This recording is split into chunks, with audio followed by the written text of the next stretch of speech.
করেছি আলু ভাজাতে, পোস্ত ছড়িয়ে আলু ভাজা রান্না করেছি, হালকা পোস্ত দিয়েছি, বেশি মাছ।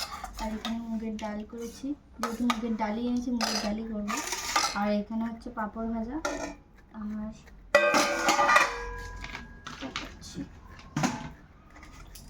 আর এখানে শাক চচ্চড়ি করেছি।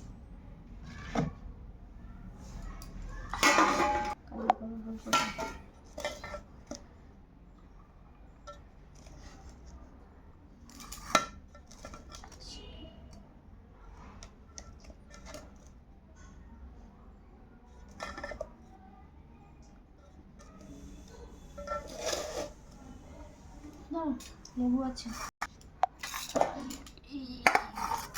ভাত, আলু ভাজা, ডাল, শাক চচ্চড়ি, পাঁপড় ভাজা।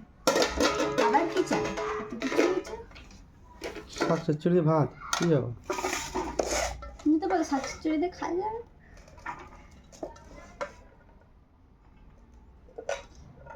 তেল মোটা আনতে হবে, তাহলে তেল মোটা দিয়ে ভাত খাই যাবে।